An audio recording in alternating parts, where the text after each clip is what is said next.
Hey everybody, welcome to the channel. If you look at the US economy through the lens of the bond market right now, you'd think we're in for a long inflation-heavy ride.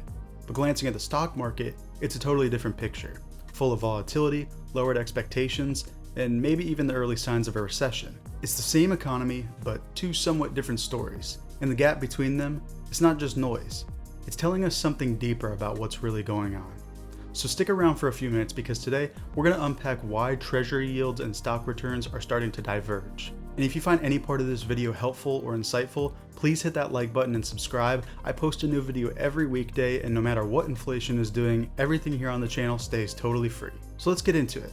In case you don't know much about bonds, when you buy a US Treasury bond, you're lending money to the government in exchange for a return, which is called a yield. Now that yield reflects a few things in the real world: inflation expectations, interest rate policy, and an investor's demand for safety in their investment. Now, higher yields usually mean one of two things. Either inflation is expected to stay high, or investors think that the Fed is going to keep rates elevated for a while. Now, contrast that with stocks. Well, stock prices reflect future earning expectations from a company or a bundle of companies. If companies are forecasted to grow profits, stock prices should rise too. If earnings are expected to fall or the economy is looking shaky, they tend to drop. In a perfect world, these two signals, yields and stock returns, would generally move in the same direction. Strong growth and modest inflation, yields and stocks should rise together. Fears of a recession, they both should fall.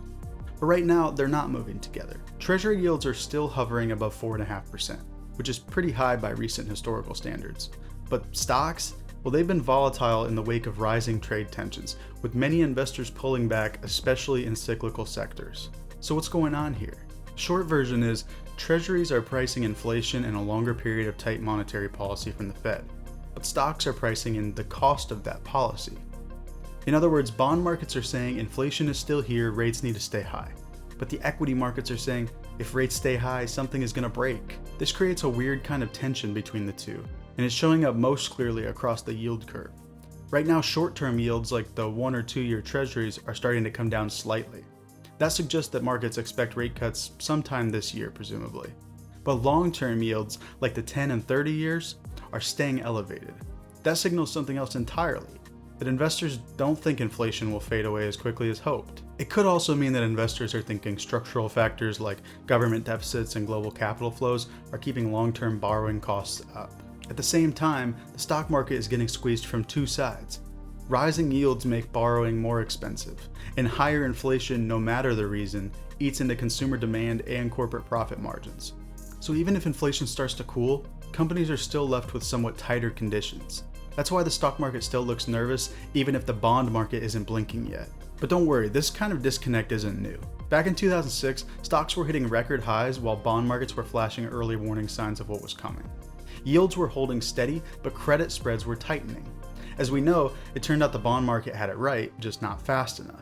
Now fast forward to 2020, yields crashed when the pandemic hit, but stocks rebounded much faster, pricing in future stimulus and an eventual recovery. The point is, these disconnects aren't new, and they certainly don't last forever. What we're seeing is two different markets putting emphasis on multiple different factors, but eventually, either the bond market or the stock market will have to give. At the center of all this is the Federal Reserve. When the Fed raises rates, it's trying to cool the economy by raising the cost of borrowing. That hits both sides of the market, bonds and equities, but sometimes those effects don't hit evenly. Bond yields are highly sensitive to Fed guidance and inflation expectations, whereas stocks react more to corporate earnings, consumer behavior, and business investment. So right now you've got a situation where the Fed is signaling higher rates for longer, and bond investors are mostly believing them. But stock investors are looking at falling margins and slowing demand and thinking, we might be heading for trouble. This shows up in earnings reports, profit revisions, and lower forward guidance. And that's part of why we're seeing weak stock performance even while yields stay stubbornly high. Something else pretty basic to consider when discussing this divergence is supply and demand, not just for goods but also for bonds. The US government is issuing more debt than ever. Deficits are now above 6% of GDP, and total public debt is in the 30 trillions. That flood of new issuance means more supply in the treasury market, and lower prices mean higher yields. Meanwhile, some traditional buyers of treasuries like foreign central banks are starting to diversify. The US dollar is still strong, but it's not a guaranteed draw anymore. Some investors are moving into cash, others are rotating into equities, some are sitting on the sidelines entirely through all of this. Put all of that together and it becomes easier to understand why yields can stay high even if stocks are shaky. It's not just about inflation. It's also about capital flows, fiscal policy, and global positioning. So what do you do with all of this? Well, for one, understand that high yields are not an automatic recession signal. They could just be a reflection of sticky inflation and big government borrowing needs. On the flip side, falling stock prices don't automatically mean a crash is coming. They could be recalibrating for a world with higher discount rates and tighter margins, or, as we've already talked about, this could just be an immediate response resulting from the shock of these tariffs. But here's the thing to watch. If both markets start agreeing, say yields drop and stocks fall, well, that's a pretty good sign of growing consensus around a slowdown or a recession. But if stocks rebound while yields stay high, that's the market betting the Fed's gonna blink. And if yields keep rising while stocks keep falling, well, that's the scenario where markets are pricing in stagflation, low growth, high prices, and no easy policy fix, which we're gonna talk about that in an upcoming video, so be sure to check that out. I don't think we're quite there yet, but the tension is certainly real. In the end, bonds and stocks are just tools, each reflecting a different side of the same economy. Treasury yields tell you what investors expect in terms of inflation policy and long-term risk, while stocks tell you what they expect from businesses and consumers right now. So when they send mixed signals, you should pay attention, because someone's going to be wrong. And in markets, that usually means opportunity for the other person.